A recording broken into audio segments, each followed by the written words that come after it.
जब लग गुरु मिले न साचा, तब लग गुरु करो 10 पांचा। क्या गुरु बदल सकते हैं? क्या गुरु बदलने से पाप लगता है? अध्यात्म के इस मैदान में आखिर सही गुरु कौन है? गीता जी में वर्णित तत्वदर्शी संत कौन है? इन सभी प्रश्नों के उत्तर जानने के लिए अवश्य सुनिए जगत गुरु तत्वदर्शी संत रामपाल जी महाराज के मंगल प्रवचन। बोलो सतगुरुदेव की जय। बंदी छोड़ कबीर परमेश्वर जी की जय। बंदी छोड़ गरीबदास जी महाराज जी की जय। स्वामी रामदेवानंद जी गुरु महाराज जी की जय।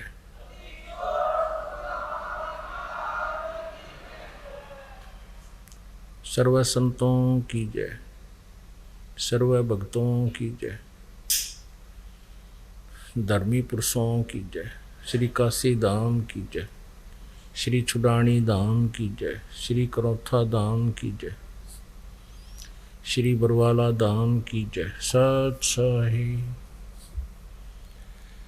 गरीब नमो नमो सतपुरुष को नमस्कार। गुरु की नहीं सुर नर मुनि जन साधुआ संतों सर्वस्ती नहीं। सतगुरु साहेब संत सब डंडो तुम प्रणाम। आगे पीछे मज हुए तिनको जा कुर्बान। नराकार निर्विषम काल जाल वैभंजनम। निर्लेपम निज निर्गुणम अकल अनुपवेशुंधुनम। सोहम सुरति समाप्तम सकल समाना नीरतलय। उज्ज्वल हीरंबर हरदमम बेपरवा अथा है। वार पार नहीं मध्यतम।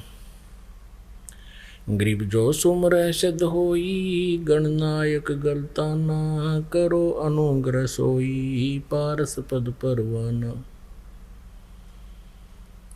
आदि गणेश मनाऊं गणनायक देवन देवा। चरण कमल लो लाऊं आदंत करूं सेवा। परम शक्ति संगीतम रिद्धि सिद्धि दाता सोई। अवगत गुण अतीतम सत्य पुरुष निर्मोही। जगदम्बा जगदीशम मंगल रूप मुरारी। तन मन अर्पों शीशम भक्ति मुक्ति भंडारी। सुर नर मुनि जन झावे ब्रह्मा विष्णु महेशा। शेष शेष मुख गावे पूज्य आद गणेश। इंद्र कुबेर सरीखा वरुण धर्म राय ध्यावे। समर्थ जीवन जी का मन इच्छा फल पावे। 33 कोटि अधारा ध्यावे शेष 88। उतरे भवजल पारा कट है यम की फांसी। 33 कोटि अधारा ध्यावे शेष 88। उतरे भवजल पारा कट है यम की फांसी।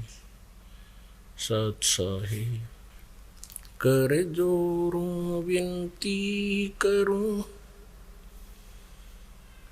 धरूं चरण पर शीसे।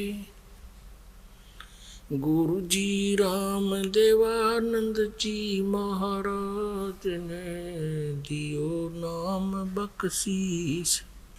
कोटि कोटि सिजदा करूं कोटि कोटि प्रणाम। चरण कमल में राखियो मैं बंदी जाम गुलाम।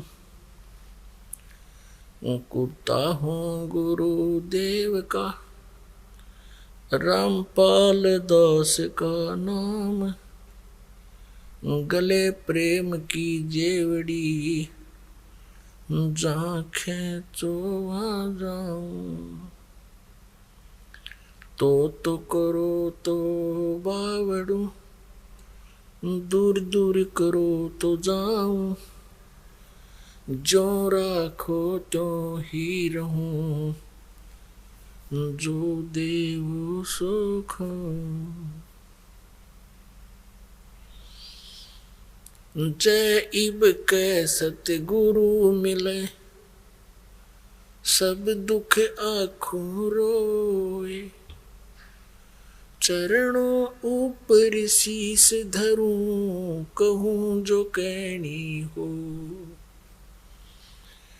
कबीर साईं मिल लेंगे, पूछेंगे कुशलात, आदि अंत की सब कहूं, अपने दिल की बात है। गुरु जी तुम ना भूलियो, चाहे लाख लोग मिल जाएं, हम जैसे तुमको बहुत हैं, तुमसे हमको नहीं। तुम्हारे विसारे क्या बने, मैं किसकी शरण में जाऊं। शिव विरंच मुनि नारदा, तिनके हृदय न समाऊं। अवगुण किए तो बहुत किए, करत न मनी हारे। बावे बंदा बख्श दियो, बावे गर्दन उतार। अवगुण मेरे बाप जी, बख्शो गरीब नवाज। जो मैं पूत कपूत हूँ, बोर पिता को लाज। मैं अपराधी जन्म का, नख सिक बड़े विकार। तुम दाता दुख भंजना, मेरी करो संभार। परम पिता परमात्मा पूर्ण ब्रह्म, सारी सृष्टि के रचनहार, कुल मालिक कबीर साहेब कबीर देव जी की असीम कृपा से आप पुण्यात्माओं को यह सत्संग श्रवण करने का शुभ अवसर प्राप्त हुआ। पुण्यात्माओं को, पुण्यकर्मी प्राणियों को मानव शरीर प्राप्त होता है। मानव शरीर प्राप्त और भी अत्यधिक विशेष पुण्यकर्मी प्राणी होते हैं, उनको सत्संग सुनने को प्राप्त होता है। उनके अंदर परमात्मा पाने की, आत्म कल्याण करवाने की प्रेरणा उत्पन्न होती है। उनके शुभ संस्कारों के कारण, उनके प्रभाव से जो पुण्यात्माएं मानव शरीर प्राप्त करके परमात्मा की खोज में इधर उधर साधना के लिए, उसके पाने के लिए इधर उधर भटक रहे हैं, जैसे प्यासा जल की खोज में इधर उधर जाता है, उसको जहाँ कहीं भी कोई संदेश मिलता है कि वहाँ जल स्रोत है, तो वहीं वो दौड़ पड़ता है, क्योंकि उसको प्यास लगी है। इसी प्रकार परमात्मा की खोज में परमात्मा की प्यासी आत्माएं, वो पुण्यकर्मी प्राणी जो मनुष्य शरीर प्राप्त हैं, उस परमात्मा के स्रोत को खोज रही है। कोई कहीं जा रहा है, कोई कहीं जा रहे हैं, कोई कुछ साधना कर रहे हैं।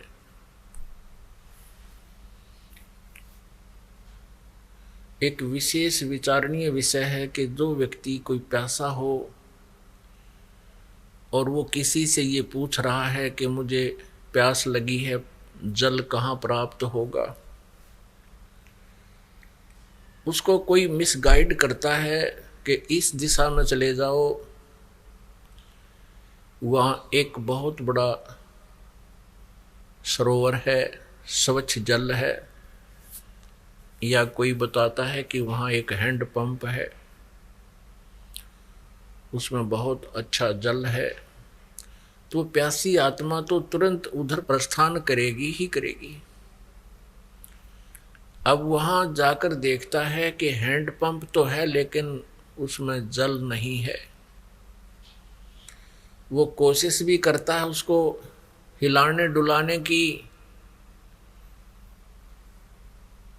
तो फिर वहाँ कुछ समय के बाद वो चल पड़ता है कि बात बनी नहीं। फिर किसी अन्य से पूछता है, वो कहता है कि वहाँ जल का बहुत अच्छा स्रोत है, बहुत अच्छा हैंडपंप लगा हुआ है या कोई सरोवर है। वहाँ पर जाता है, वहाँ भी उसको जल नहीं मिलता है, तो अंत में वो मृत्यु को प्राप्त हो जाता है। यही दशा आज उन पुण्य आत्माओं की है जो परमात्मा की प्यास में, परमात्मा को पाने के लिए नाना प्रकार की साधनाएं कर रहे हैं, किसी ना किसी के कहे अनुसार। जैसे कोई श्रद्धालु कहता है कि हमारे गुरुदेव जी बहुत ही पहुंचे हुए महापुरुष हैं और उनके शरण में जाने से, उनसे दीक्षा लेने से आत्म कल्याण संभव है। तो प्रभु का प्यासा वो पुण्यात्मा उस व्यक्ति के कहे अनुसार वहां पहुंच जाता है, उस हैंड पंप के पास, अर्थात उस संत के पास। वहां कुछ दिन रहता है, उसके बताए अनुसार साधना भी करता है, अर्थात हैंड पंप को चलाता है, साधना करता है। उसके पश्चात उसको वहां भी निराशा हाथ लगती है, तो फिर वो वहां से भी थक के कहीं और खोज करता है। अंत में जब उसको दूसरे स्थान पर भी ऐसा ही मिलता है, तीसरे पर भी ऐसे ही खाली आता है, अंत में वो नास्तिक हो जाता है, उसकी आध्यात्मिक मृत्यु हो जाती है। और जिस कारण से वो परमात्मा की खोज कर रहा था कि मेरे पास पैसा हो, मेरे पे आने वाली आपदाएं ना आवें जो प्रारब्ध कर्म में होती हैं, मेरा परिवार सुखी रहे, परमात्मा मुझे धन दे, क्योंकि जब तक आध्यात्मिक पूर्ण ज्ञान नहीं होता, सभी कर्मों से प्राणी परिचित नहीं होता, तब तक परमात्मा की खोज दो ही कारणों से करता है मुख्य तौर पर।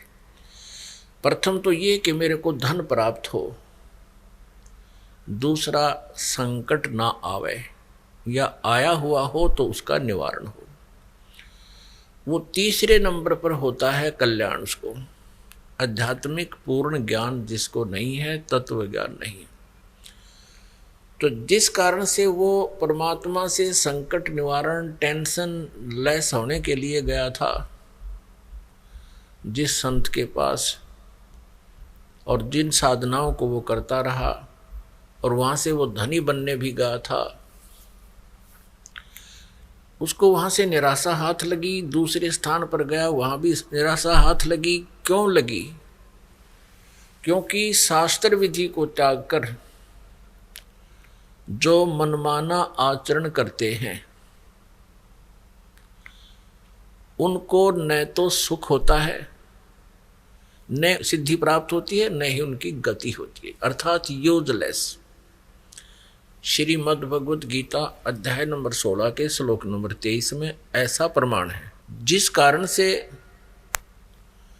जिन संतों के पास वो प्रभु प्यासी पुण्यात्मा गए, वहां से उनको शास्त्र विरुद्ध साधना मिली, अविधि पूर्वक साधनाएं प्राप्त हुई, और जो उपदेश देते हैं, जो गुरु बने हुए हैं, वो अधिकारी भी नहीं हैं, और कुछ एक श्रद्धालु बिना गुरु के ही साधना पर लगे हुए हैं। जिस कारण से शास्त्र विधि त्याग कर मनमानी आचरण, मनमानी पूजाएं, साधनाएं करने के कारण उनको कोई आध्यात्मिक लाभ नहीं हुआ, होता ही नहीं, क्योंकि हमारे सदग्रंथ, हमारे शास्त्र प्रमाण करते हैं। श्रीमद् भगवत गीता अध्याय नंबर 16 के श्लोक नंबर 24 में तुरंत कहा कि अर्जुन, इससे तेरे लिए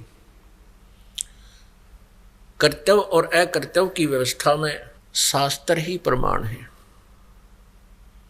अर्थात जो साधना आप जी ने करनी चाहिए, जो भक्ति आपने करनी चाहिए और ना करनी चाहिए,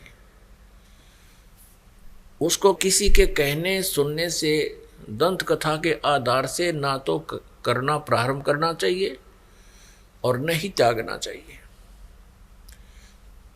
तेरे लिए शास्त्र ही प्रमाण है, यानी जो सदग्रंथ हमें बताते हैं, अपने सदग्रंथ जो प्रमाण देते हैं कि ये साधना, ये मंत्र और पूर्ण संत से लेकर के किया जाए तो उसका मोक्ष निश्चित है, उसके संकट भी निवारण होते हैं।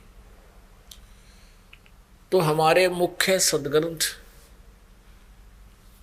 वैसे तो सभी सदग्रंथ आदरणीय हैं, क्योंकि किसी ना किसी महापुरुष के मुखारविंद से उच्चारित होते हैं, उनके मुख कमल से उच्चरित वाणी होती है। जैसे 18 पुराण हैं, ये भी शास्त्र कहलाते हैं। जैसे उपनिषद हैं, ये भी शास्त्र कहलाते हैं।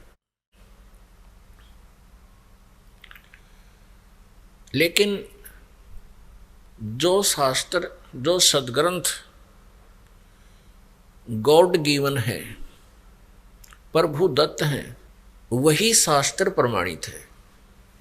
उन्हीं शास्त्रों से पूजा की विधि को ग्रहण करना चाहिए। वो कौन कौन से हैं? जैसे उपनिषद क्या चीज है? ये किसी व्यक्ति, ऋषि, संत, साधक की अपने अनुभव की कृति होती है। उसके अपने जीवन काल में जो भी उसने उपलब्धि हुई, जिस साधना से, वो अपना अनुभव उसमें लिख देता है। यदि उसका अनुभव पवित्र सदग्रंथों से मेल खाता है तो साधना ठीक है, उसमें लिखा हुआ विवरण ठीक है। यदि सदग्रंथों से मेल नहीं खाता है, अब सदग्रंथ कौन से हैं? पवित्र वेद, पवित्र श्रीमद् भगवत गीता। पवित्र वेद जो हैं ये परमात्मा के दिए हुए हैं, गॉड गिवन है। और पवित्र श्रीमद् भगवत गीता भी गॉड गिवन है। अब पवित्र चारों वेद, ऋग्वेद, यजुर्वेद, सामवेद और अथर्ववेद, और ये तो 4 वेद हैं जो ईजिली अवेलेबल हैं, सुलभ हैं, सबके पास तकरीबन मिल जाते हैं। और इन्हीं 4 वेदों का अभी तक जो है विवरण, इसका रेफरेंस प्रवचनकर्ता या ऋषि महर्षि बताते रहे कि हम इन वेदों अनुसार साधना कर तथा करवा रहे हैं। और 5वां वेद है सूक्ष्म वेद, सूक्ष्म वेद, सूक्ष्म, जिसको सवसम वेद भी कहते हैं, जिसके विषय में श्रीमद् भगवत गीता अध्याय नंबर 4 के श्लोक नंबर 32 में प्रमाण दिया है। उसमें बताया है कि जैसे गीता अध्याय 4 के श्लोक 25 से लेकर 31 तक जैसी जैसी भी कोई साधक साधनाएं करता है, वो अपनी साधना को पापनाशक जानते हैं, मानते हैं। लेकिन इस प्रकार की यज्ञों का, यज्ञमीन धार्मिक अनुष्ठानों का विस्तार से विवरण, यथार्थ जानकारी, कौन सा ठीक है कौन सा गलत है, इसके सहित सच्चिदानंद घन ब्रह्म की वाणी में ब्रह्मणे मुखे, संस्कृत में लिखा है ब्रह्मणे मुखे। यहाँ पर इन श्रीमद् भगवत गीता जी के अनुवादकर्ताओं ने यहाँ गड़बड़ी कर दी। इन्होंने लिख दिया ब्रह्मणे मुखे का अर्थ कर रखा है वेद की वाणी। ये गलत अनुवाद किया है, क्योंकि ब्रह्मणे माने वेद नहीं होते। ब्रह्मणे का अर्थ होता है नेक्स्ट प्रभु, यानी बड़ा भगवान, सच्चिदानंद घन ब्रह्म। अब ब्रह्मणे का अर्थ हम इन्हीं के अनुवाद में श्रीमद् भगवत गीता अध्याय 17 के श्लोक 23 से लेते हैं। श्लोक 23 में इन्होंने स्वयं ही लिखा है, ब्रह्मणे का अर्थ लिखा है सच्चिदानंद घन ब्रह्म, और यहां ब्रह्मणे का अर्थ चौथे अध्याय के 32वें श्लोक में ये स्वयं गलत कर रहे हैं, ब्रह्मणे का अर्थ कर रहे हैं वेद। नहीं, ये गलत कर दिया। श्रीमद् भगवत गीता अध्याय 17 श्लोक 23 में कहा कि ओम तत्सत इति निर्देश है ब्रह्मणे त्रिविध समर्थ है। सच्चिदानंद घन ब्रह्म के सिमरण का, उसकी प्राप्ति का, उसकी साधना का 3 प्रकार से सिमरण किया जाने वाला ये 3 मंत्र का ओम तत्सत मंत्र है, जाप है। ओम तो सीधा है, तत् और सत ये सांकेतिक गुप्त है। तो सच्चिदानंद घन ब्रह्म की वाणी में चौथे अध्याय के 32वें श्लोक में स्पष्ट किया है कि वो तत्व ज्ञान है जो सच्चिदानंद घन ब्रह्म की वाणी में, यानी पूर्ण परमात्मा ने, परमेश्वर ने, सत्य पुरुष ने, पूर्ण ब्रह्म ने स्वयं आकर के अपने मुखारविंद से जो ज्ञान बोला है, सच्चिदानंद घन ब्रह्म की वाणी कहलाती है। ब्रह्मणे मुखे वो तत्व ज्ञान है, वो सूक्ष्म वेद है, वो 5वां वेद है, उसको तत्व ज्ञान भी कहते हैं। श्रीमद् भगवत गीता अध्याय नंबर 4 के श्लोक नंबर 34 में कहा है कि उस ज्ञान को, उस तत्व ज्ञान को तू तत्वदर्शी संतों के पास जाकर समझ। उनको विनम्र भाव से प्रार्थना करने से, विनम्रता से प्रसन्न करने से वह तत्वदर्शी संत तुझे उस तत्व ज्ञान का, परमात्म ज्ञान का, यानी गीता ज्ञान दाता से अन्य कोई परमात्म है, उस परमेश्वर की जानकारी देंगे, उसके बारे में बताएंगे। तो ये 5 वेद हैं। 4 वेदों से तो आप आसानी से परिचित हैं, जो प्रभु की प्यासे हैं वो वेदों से परिचित हैं, इन 4 वेदों से। लेकिन 5वां वेद जो है ये सच्चिदानंद घन ब्रह्म की वाणी है, ये कबीर वाणी है।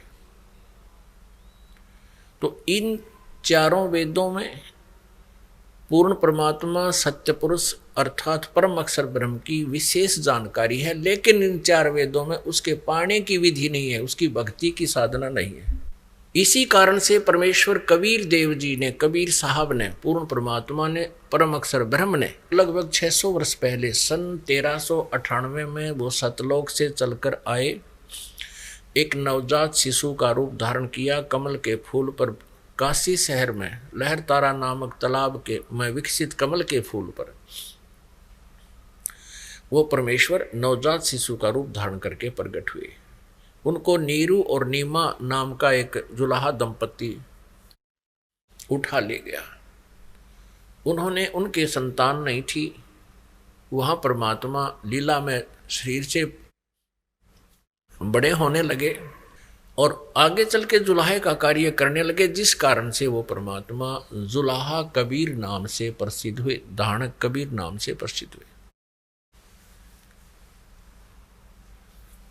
उस परमेश्वर ने, कबीर देव जी ने, सच्चिदानंद घन ब्रह्म ने अपनी कबीर वाणी में, सच्चिदानंद घन ब्रह्म की वाणी में कहा था कि वेद मेरा भेद है, मैं मिलूं वेदन से नाही, और जौन वेद से मैं मिलूं, ये वेद जानते नहीं। परमेश्वर कबीर देव जी ने ये कहा था जब ये सच्चिदानंद घन ब्रह्म की वाणी अपने मुख कमल से उच्चारण किया करते थे, बोला करते थे, जो धर्मदास साहब जी ने, आदरणीय धर्मदास जी ने लिपिबद्ध किया था। उसमें कहा कि धर्मदास, ये वेद मेरा भेद है। जैसे श्रीमद् भगवत गीता जी को अर्जुन को पात्र बना के इस काल भगवान ने, ब्रह्म ने श्री कृष्ण जी में प्रवेश करके बोला था, ऐसे परमात्मा ने अपने सामने अपने आप ही अपने मुखारविंद थे, इसलिए ब्रह्मणे मुखे कहा इसको, यानी परमात्मा के स्वयं मुखारविंद से उच्चारित है। वो किसी की हेल्प नहीं लेता, जैसे ये काल लेता है, श्री कृष्ण जी के शरीर की हल्प लेकर इसने गीता का ज्ञान दिया, इसमें प्रवेश कर। अब श्रीमद् भगवत गीता भी ब्रह्मणे मुखे नहीं है, यानी पूर्ण परमात्मा परमेश्वर सच्चिदानंद घन ब्रह्म के मुख से उच्चारित वाणी नहीं है। परमात्मा सच्चिदानंद ब्रह्म द्वारा दिए गए ज्ञान को इस काल ने अपने पुत्र श्री कृष्ण जी में यानी विष्णु जी में प्रवेश करके बोला, तो वो सच्चिदानंद घन ब्रह्म की वाणी नहीं है, उसके मुख से उतरित नहीं है। ज्ञान भले ही पूर्ण परमात्मा का ही दिया हुआ। तो यहां हमने ये समझना है कि वो सच्चिदानंद घन ब्रह्म की वाणी में परमेश्वर ने स्वयं अपने मुखारविंद से उच्चारण किया था, कहा था कि वेद मेरा भेद है। ये चारों वेद, ऋग्वेद, यजुर्वेद, सामवेद और अथर्ववेद, ये मेरी ही महिमा का गुणगान करते हैं, मेरी ही जानकारी बताते हैं, मेरी ही लीला का ज्ञान दे रहे हैं, लेकिन इनमें वर्णित विधि से मेरी प्राप्ति नहीं हो सकती। और जिस वेद से मैं मिलूं, ये चारों वेद जानते नहीं, वो सच्चिदानंद घन ब्रह्म की वाणी में है। और यही पवित्र श्रीमद् भगवत गीता जी कह रही है 4 अध्याय के 32वें श्लोक में कि इस प्रकार का धार्मिक यज्ञों की जानकारी, धार्मिक अनुष्ठानों की, साधनाओं की जानकारी सच्चिदानंद घन ब्रह्म की वाणी में विस्तार से कहा गया है। उनको कर्म जान, यानी वो काम करते करते ही हठ योग आदि करके जैसे दूसरे साधनाएं करते हैं, ऐसे नहीं, वो कर्म जान यानी कर्तव्य कर्म करते हुए उसकी साधना होती है। और उसको जानकर उसके अनुसार साधना करने से तो सभी कर्मों से छूट जाएगा, मुक्त हो जाएगा। गीता जी अध्याय नंबर 4 के श्लोक नंबर 34 में कहा कि उस ज्ञान को तू तत्वदर्शी संतों के पास जाकर समझ,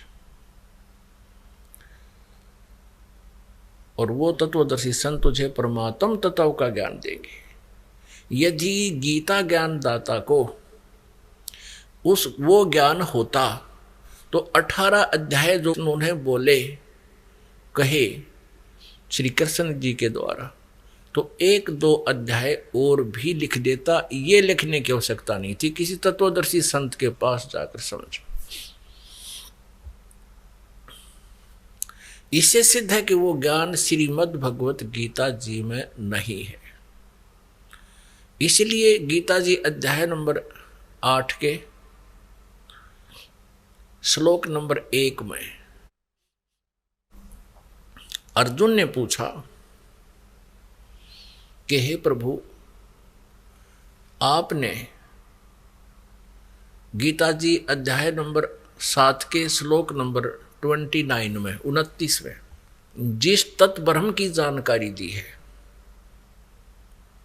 उसमें क्या कहा है? 7वें अध्याय के 29वें श्लोक में गीता ज्ञानदाता कहता है कि मेरे आश्रित होकर, अर्थात मैं जो मार्गदर्शन कर रहा हूं, जो मैं तुझे ज्ञान बता रहा हूं, इसको आधार मानकर जिन्होंने तत्वदर्शी संत की खोज कर ली, जिनको तत्वदर्शी संत मिल गया, और जो तत्ब्रह्म को जानते हैं और पूरे आध्यात्मिक इस ज्ञान से परिचित हैं, और सभी कर्मों को जो जानते हैं, वो केवल जरा और मरण से छूटने का ही प्रयत्न करते हैं। जरा मरण मोक्षाय यतन्ति ये, मम आश्रित यतन्ति ये, ब्रह्म तत्विदु कृष्णम अध्यात्म और अखिल कर्म, यानी वो अखिल अध्यात्म कृष्णम कर्मम, यानी सब कर्मों से, अखिल माने पूर्ण सभी कर्मों से और पूरे अध्यात्म ज्ञान से और तत्ब्रह्म से परिचित हैं वो। इसका सीधा सा अर्थ है 7वें अध्याय के 29वें श्लोक का कि जो साधक केवल बुढ़ापा और मृत्यु, जरा मीन वृद्ध अवस्था, मरण माने मृत्यु, इन दोनों से छूटने का जो प्रयत्न करते हैं और जो ऐसा करते हैं, उन्होंने मेरा इस ज्ञान का आश्रय लिया है, उन्होंने तत्वदर्शी संत की खोज कर ली है, और उनको फिर तत्ब्रह्म की जानकारी होगी कि वो पूर्ण परमात्मा ही पूजा के योग्य है, उसी से पूर्ण मोक्ष होगा, परम अक्षर ब्रह्म से, और वहीं उसी की साधना से जरा और मरण से छूट सकता है। और वो व्यक्ति उस तत्ब्रह्म से परिचित है और सारे अध्यात्म ज्ञान से, कर्म से, अध्यात्म ज्ञान से परिचित है और सभी कर्मों से परिचित है। वो व्यक्ति जो केवल जरा और मन से मुक्ति के लिए ही प्रयत्नशील है, साधना कर रहा है। अब गीता ज्ञानदाता चौथे अध्याय के 5वें श्लोक में, 9वें श्लोक में, गीता जी के दूसरे अध्याय के 12वें श्लोक में, गीता जी अध्याय नंबर 10 के श्लोक नंबर 2 में, और श्रीमद् भगवद गीता अध्याय नंबर 4 के श्लोक 5 और 9 में स्पष्ट कह रहा है कि अर्जुन, तेरे और मेरे बहुत से जन्म हो चुके हैं, तू नहीं जानता, मैं जानता हूं। मेरे जन्म और कर्म अलौकिक हैं। तू और मैं पहले भी जन्मे थे, आगे भी हमारा जन्म रहेगा, ये ना सोच के हम केवल वर्तमान में ही हैं। फिर 10वें अध्याय के दूसरे श्लोक में कहा गीता जी में, गीता ज्ञानदाता ने, मेरी उत्पत्ति को, मेरे जन्म को ये देवता, ऋषि और सिद्ध नहीं जानते, क्योंकि ये सब, इनका उत्पत्ति कारण मैं हूँ, ये मुझसे उत्पन्न हुए, क्योंकि ये सब काल के द्वारा ही इनका जन्म है, ये इसके पुत्र हैं। तो यहाँ गीता ज्ञानदाता 7वें अध्याय के 29वें श्लोक में कहता है कि जो जरा और मरण से छूटने का प्रयत्न करते हैं, वो उस तत्ब्रह्म से, तत्ब्रह्म माने, अब तत्ब्रह्म के बारे में अब 8वें अध्याय में पता चलेगा कौन है वो तत्ब्रह्म, जो गीता ज्ञानदाता से अन्य है। तो 8वें अध्याय के प्रथम मंत्र में, श्लोक में अर्जुन ने पूछा, किम तत्ब्रह्म, वो तत्ब्रह्म कौन है? फिर कौन है वो भगवान जिसको जानने के बाद फिर केवल जरा और मरण छूटने का प्रयत्न करते हैं? तो पुण्यात्मा 8वें अध्याय के 3 श्लोक में गीता ज्ञानदाता ने कहा कि वो परम अक्षर ब्रह्म है। इससे सिद्ध है कि वो गीता ज्ञानदाता से अन्य है। अब यहां जैसे गीता जी अध्याय नंबर 8 के और श्लोक नंबर 13 में कहा कि अर्जुन, ओम इति एकाक्षरम ब्रह्म व्यवहारण माम अनुसमरण ये परियाति तजन देहम स याति परमाम गतिम। गीता ज्ञानदाता कहता है कि अर्जुन, मुझ ब्रह्म का तो केवल एक ओम अक्षर है, उच्चारण करके सिमरण करने का, और जो अंश में मैं मेरा ही सिमरण करता हुआ जाता है तो मुझे प्राप्त होता है, मेरे वाली परम गति को प्राप्त होता है। और ओम नाम ब्रह्म का है, ब्रह्म की उपासना, ओम की साधना से ब्रह्मलोक प्राप्त होता है। अब ब्रह्मलोक पर्यंत 8वें अध्याय के 16वें श्लोक में कहा कि ब्रह्मलोक पर्यंत यानी ब्रह्मलोक तक भी गए हुए प्राणी फिर पुनर्जन्म में आते हैं, उनका पूर्ण मोक्ष नहीं होता, जरा और मरण से छुटकारा नहीं होता। तो इससे सिद्ध हो गया कि गीता ज्ञानदाता अर्थात ब्रह्म जो श्री कृष्ण जी में बोल रहा है, ब्रह्म की साधना से भी जरा और मरण मुक्त नहीं होता, मोक्ष नहीं होता, छुटकारा नहीं होता। अब गीता ज्ञानदाता 8वें अध्याय के 5 और 7 श्लोक में कहता है कि तू मेरा भजन कर, मेरी भक्ति कर, युद्ध भी कर और मुझे ही प्राप्त होगा।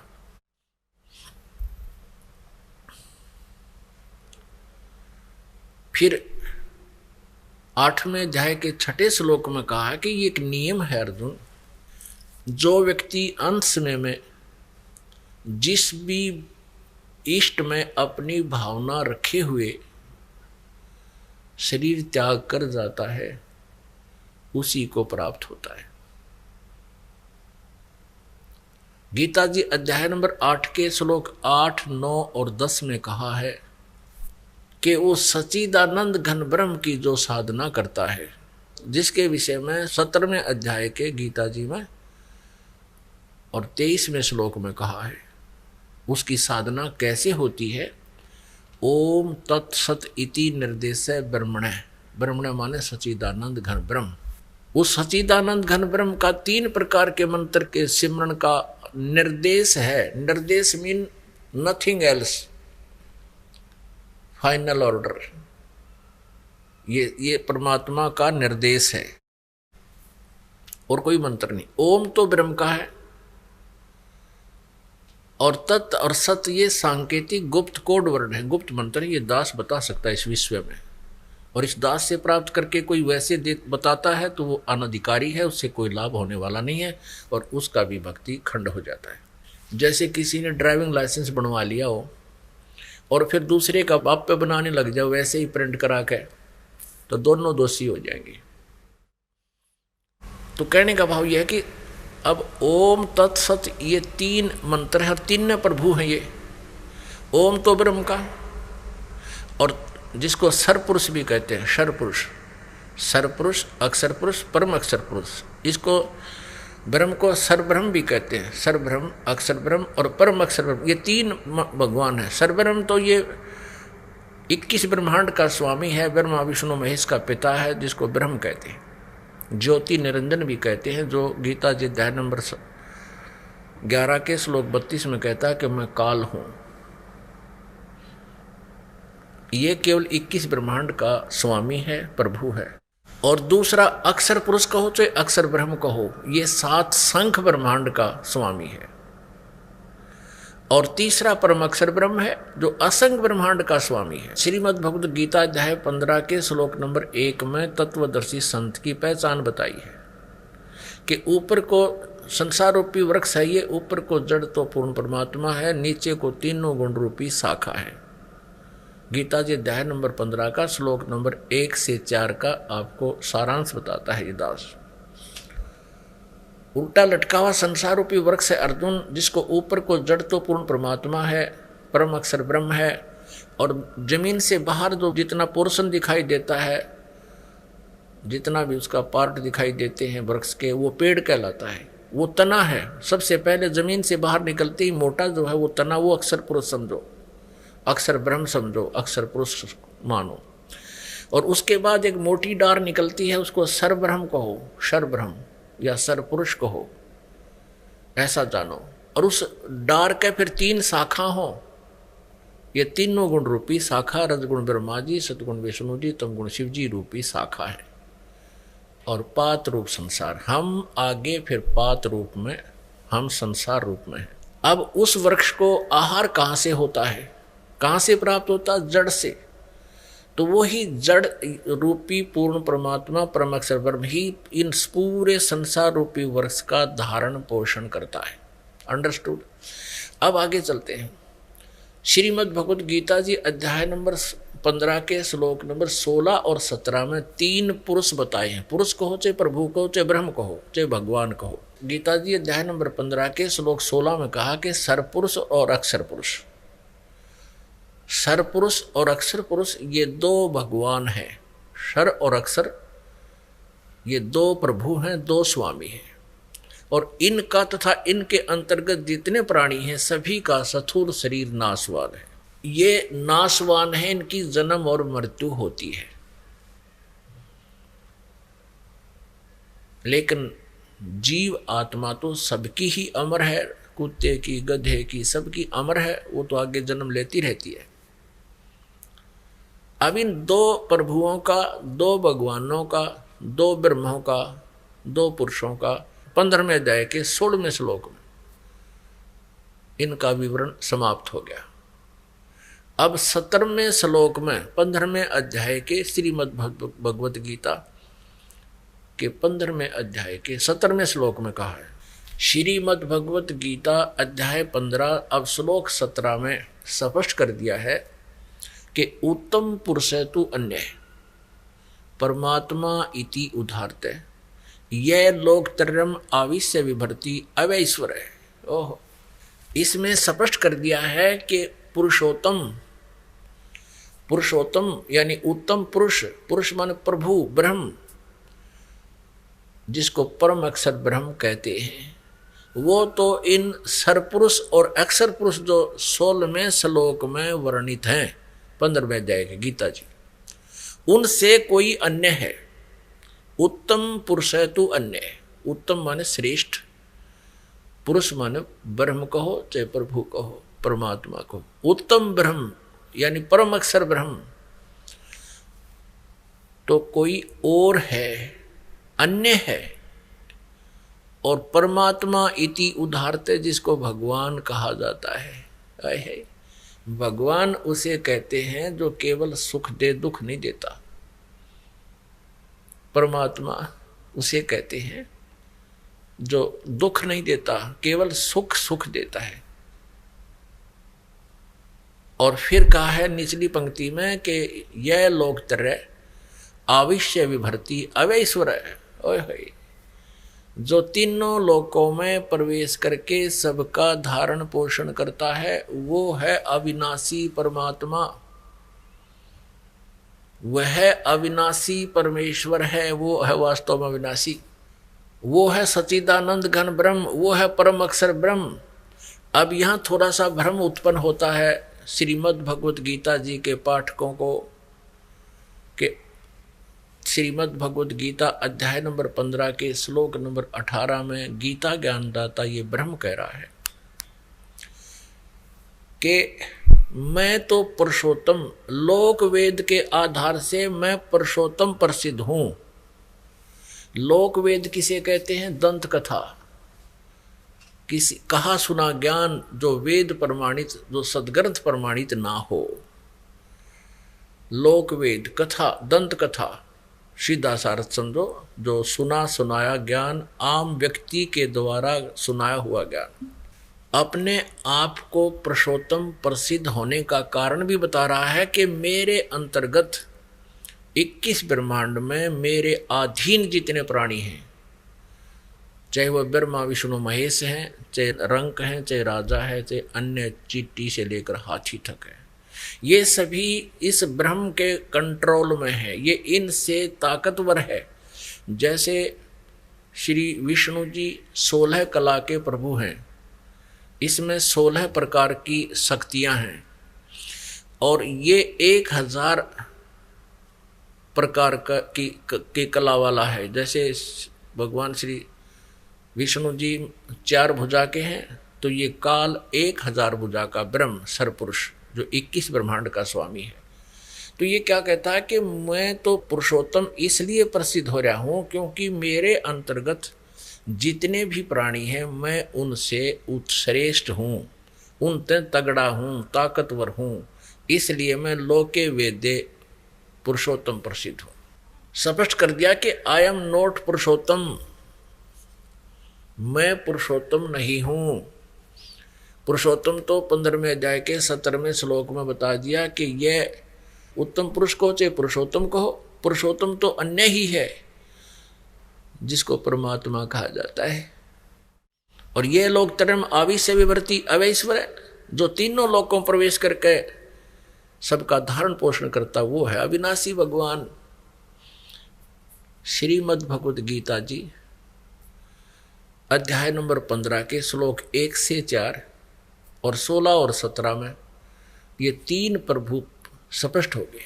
अब लोक वेद किसे कहते हैं? सुना सुनाया ज्ञान जो सच्चाई से दूर हो। जैसे आज तक हम रजगुण ब्रह्मा जी, सतगुण विष्णु जी, तमगुण शिव जी को अजरो अमर कहा करते थे, सुना करते थे। ये लोक वेद सुना करते थे। ये अज्ञानी ऋषि में ऋषि मंडलेश्वर ये गुरु, लेकिन ये वास्तव में अविनाशी नहीं थे। इनकी जीवनी में लिखा है श्री मद देवी भागवत यानी देवी पुराण में, शक्ति पुराण में, गीता प्रेस गोरखपुर से प्रकाशित केवल हिंदी सचित्र मोटा टाइप, इसके 123 पृष्ठ पर 3रे स्कंद में विष्णु जी स्वयं स्वीकार करते हैं कि तुम शुद्ध स्वरूपा हो, ये सारा संसार आपसे ही उद्भासित हो रहा है और मैं ब्रह्मा और शंकर, विष्णु जी करें, हमारा तो जन्म और मृत्यु होता है। आविर्भाव माने जन्म, तिरोभाव माने मृत्यु होता है। हम नित्य नहीं हैं, हम अविनाशी नहीं हैं। फिर शंकर भगवान कहते हैं कि माता, जब आपसे ही ब्रह्मा जी का जन्म हुआ, आपसे विष्णु जी का जन्म हुआ, तो फिर क्या मैं तमोगुण लीला करने वाला शंकर आपका पुत्र नहीं हुआ?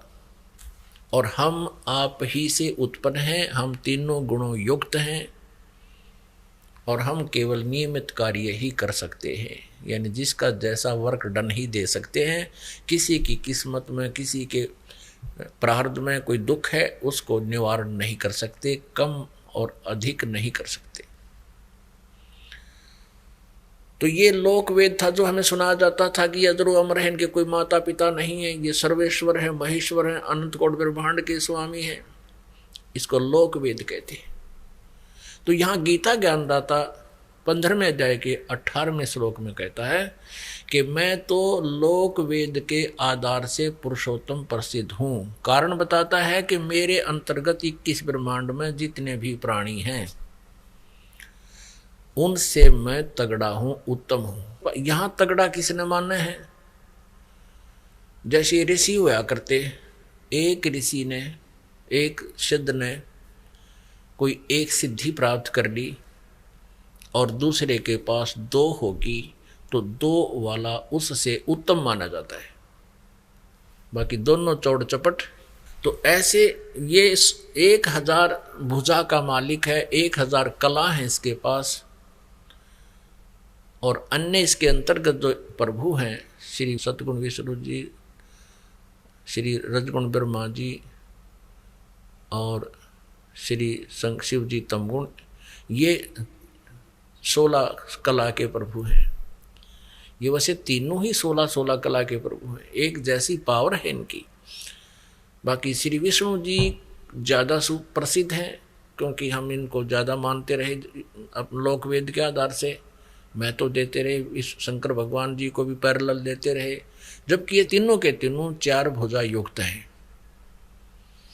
एक जैसी पावर है, एक जैसे ही विभाग हैं इनके। जैसे एक प्रांत में मंत्री होते हैं तो ये एक ब्रह्मांड रूपी प्रांत में ये एक एक विभागीय मंत्री हैं। रजगुण विभाग के ब्रह्मा जी, सतगुण विभाग के विष्णु जी, तमगुण विभाग के शिव जी। तो ये लोक वेद था जो हम इनको सर्वेश्वर कहते थे, सारे अखिल ब्रह्मांड का स्वामी श्री विकृष्ण जी को कहते हैं। नहीं, ये लोक वेद है, दंत कथा है, सच्चाई से बहुत परे है। ऐसे ही गीता ज्ञानदाता कहता है कि मैं तो लोक वेद के आधार से पुरुषोत्तम प्रसिद्ध हूँ। आई एम नॉट पुरुषोत्तम, पुरुषोत्तम पुरुष तो अन्य, वो 17वें श्लोक में 15वें अध्याय के गीता जी में स्पष्ट कर दिया। अब ये परम अक्षर ब्रह्म है, उत्तम पुरुषत्व अन्य है, वो परम अक्षर ब्रह्म है। अब इसको सच्चिदानंद घन ब्रह्म भी कहते हैं। 17वें अध्याय के 23वें श्लोक में कहा है कि ओम तत्सत इति निर्देश है ब्रह्म ने त्रिवेद समर्था है, उस परम अक्षर ब्रह्म के पाने का। उस उत्तम पुरुष जो अन्य है, सर्वपुरुष और अक्षर पुरुष से, सर्वब्रह्म और अक्षर ब्रह्म से, उसके पाने का केवल ओम तत्सत ये 3 मंत्र के जाप का प्रावधान है, निर्देश है। निर्देश का अर्थ होता है बस डायरेक्शन है या और कुछ नहीं। अब गीता जी अध्याय नंबर 8 के श्लोक नंबर 1 पर हम फिर आते हैं। अब अर्जुन ने पूछा कि जो 7वें अध्याय के 29वें श्लोक में आपने जिस तत्ब्रह्म की जानकारी दी है, उसके जानने के उपरांत और सारे धातुओं से परिचित होने के उपरांत और सभी कर्मों से जो परिचित हो जाता है, वो इस संसार की किसी वस्तु को ना चाहकर केवल जरा और मरण से छूटने का ही प्रयत्न करता है। तो 8वें अध्याय के प्रथम मंत्र में पूछा वो किम तत्ब्रह्म, जिसको जानने के उपरांत फिर यहाँ की वस्तु की डिमांड आत्मा नहीं करता। तो इसका उत्तर 8वें अध्याय के 3 श्लोक में दिया है कि वो परम अक्षर ब्रह्म है। वो श्रीमद् भगवद गीता अध्याय नंबर 15 के श्लोक नंबर 17 में जिसके विषय में जानकारी है। अब फिर हम 8वें अध्याय को लेते हैं। 8वें अध्याय के 5 और 7 में गीता ज्ञानदाता कहता है मेरी भक्ति कर, और मेरे में भाव वाला बन, मुझ में भावित रहे। अब हम जिस पर आसक्त रहेंगे अंत समय तक उसी में हमारी भावना बनी रहेगी। और फिर अंत समय में जहाँ आशा ता बासा होई, ये सूक्ष्म वेद की वाणी है, जहाँ आशा ता बासा होई और मन कर्म वचन सुमरियो सोई।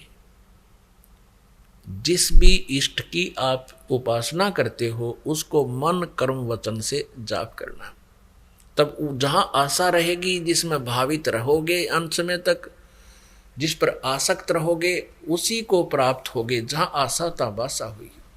यही गीता जी अध्याय नंबर 8 के श्लोक नंबर 6 का निष्कर्ष है, जो अभी आपको बताया कि जहाँ आशा ता बासा हुई, मन कर्म वचन सुमरियो सोई। अब 8वें अध्याय के 7वें श्लोक में गीता ज्ञानदाता कहता तू युद्ध भी कर और मेरा सिमरण कर, मुझे ही प्राप्त होगा। बिल्कुल अपने सिमरण के बारे में इसने बता दिया, मेरा तो ओम एक अक्षर है मुझ ब्रह्म का, 8वें अध्याय के 13वें श्लोक में, नथिंग एल्स। और मेरे ओम नाम का जाप करके कहाँ जाएगा, ब्रह्म लोक प्राप्त होगा, इसकी परम गति यही है।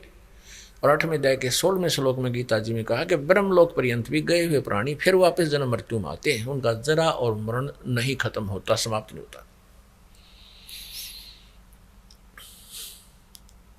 इसलिए 7वें अध्याय के 18वें श्लोक में गीता ज्ञानदाता कहता है कि मेरी गति भी अनुत्तम, अनुत्तम माने गति घटिया, अश्रेष्ठ, अति अश्रेष्ठ, अनुत्तम। और ये अज्ञानी ऋषि महर्षि लोक वेद के आधार से कहते हैं, अनुत्तम का अर्थ भी बदल दिया इन्होंने तो अनुत्तम का अर्थ भी अनर्थ कर डाला कि जिससे उत्तम कोई और ना हो। अरे तेरा गजब हो, अनुत्तम का अर्थ ये हो ही नहीं सकता। फिर भी इनके लोक वेद से हम माने कि ये इसका अर्थ करते हैं जिससे उत्तम कोई और गति ना हो। फिर 18वें अध्याय के 62वें श्लोक में, और वो किस किस तरफ संकेत कर रहे हैं, अपने से अन्य किसी और परमेश्वर की शरण में जाने को कह रहे हैं कि जहाँ जाने के बाद फिर परम शांति होती है और सनातन परम धाम प्राप्त होता है। जैसे 15वें अध्याय के 1 से लेकर 4 में यही प्रमाण है कि तत्वदर्शी संत जो होगा उसकी पहचान बताई है, उल्टा लटके हुए संसार रूपी वृक्ष के जो सभी विभाग बता देगा, स वेदवित, वो तत्वदर्शी संत है। उसके पश्चात उस परमेश्वर के परम पद की खोज करनी चाहिए, जहां जाने के बाद प्राणी फिर लौटकर संसार में कभी नहीं आते, और केवल उसी की पूजा करनी चाहिए, नथिंग एल्स। और यहां यदि ये कहते हैं 18वें अध्याय के 62वें श्लोक के बारे में भी, ये अनाड़ी अज्ञानी ऋषि महर्षि मंडलेश्वर कहते हैं, कृष्ण जी अपने बारे में कह रहे हैं कि मेरी शरण में आ जा। अरे कमाल की आदमी, वो तो जाने की कह रहे हैं, कहते अपनी शरण के बारे में कह रहे, घुमा फिरा कर कहते हैं। तो यहाँ इनकी सोच कमजोर है, इनका ज्ञान ठीक नहीं। तो यहाँ गीता जी अध्याय नंबर 7 के श्लोक नंबर 18 में गीता ज्ञानदाता अपनी गति, परम गति को अश्रेष्ठ बता रहा, कति घटिया, क्योंकि चौथे अध्याय के 5वें और 9वें श्लोक में, दूसरे अध्याय के 12वें श्लोक में, 10वें अध्याय के गीता जी के दूसरे श्लोक में गीता ज्ञानदाता कहता है, अर्जुन तेरे और मेरे बहुत जन्म हो चुके हैं, तू नहीं जानता मैं जानता हूं। इससे सिद्ध है कि ये परम गति नहीं हुई, जन्म मृत्यु रहा तो ये कष्ट पे कष्ट रहेगा।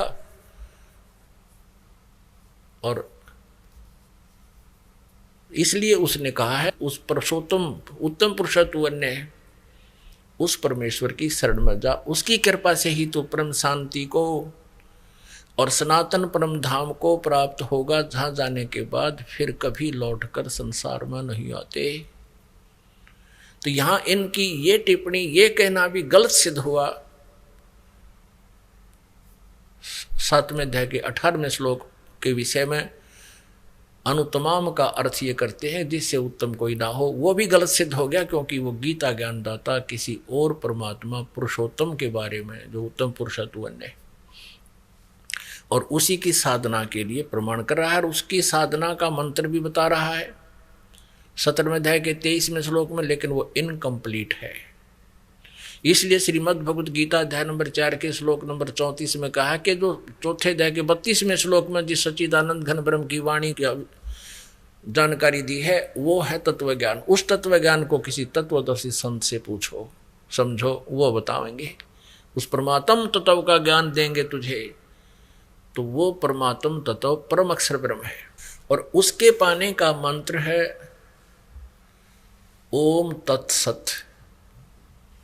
ओम ब्रह्म का, सरपुरुष का, जो गीता जी अध्याय नंबर 15 के श्लोक नंबर 16 और 17 में 3 पुरुष, पुरुष कहो, प्रभु कहो, स्वामी कहो, ब्रह्म कहो, ये तीन ब्रह्म है, 3 पुरुष है। सरपुरुष ये ब्रह्म है, सरब्रह्म भी कहते हैं इसको, जो 21 ब्रह्मांड का स्वामी, ब्रह्मा विष्णु महेश के पूज्य पिताजी।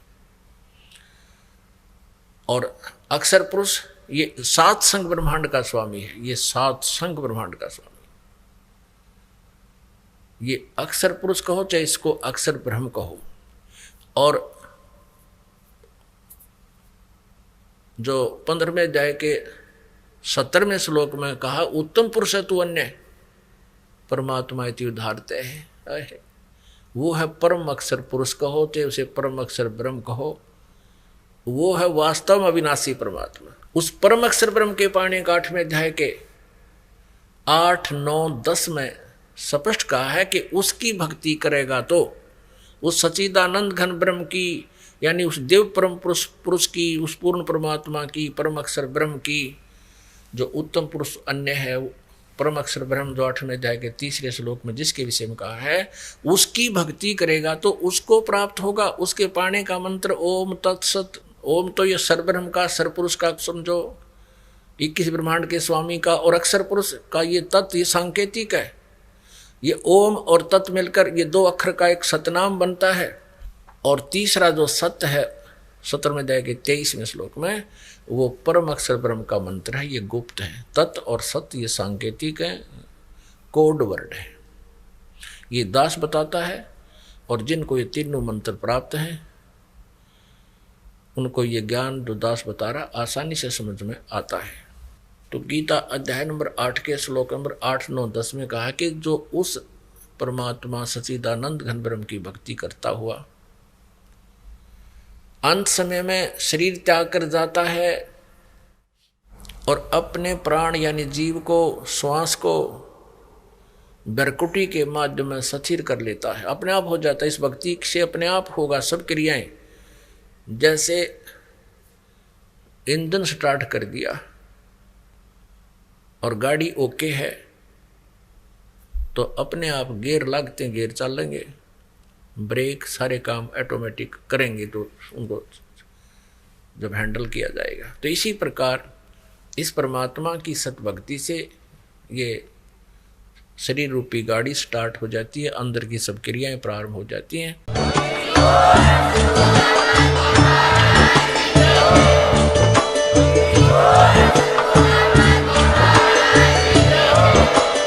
आप सुन रहे थे जगत गुरु तत्वदर्शी संत रामपाल जी महाराज जी के मंगल प्रवचन। अधिक जानकारी के लिए विजिट कीजिए हमारी वेबसाइट www.jagatgururampalji.org। संत रामपाल जी महाराज जी के शुभ आशीर्वाद से पूरे विश्व भर में 500 से भी ज्यादा नाम दीक्षा केंद्र हैं, जिन पर संत रामपाल जी महाराज जी द्वारा ऑनलाइन निशुल्क नाम दीक्षा दी जा रही है। अपने नजदीकी नाम दीक्षा केंद्र का पता करने के लिए संपर्क करें 8222880541।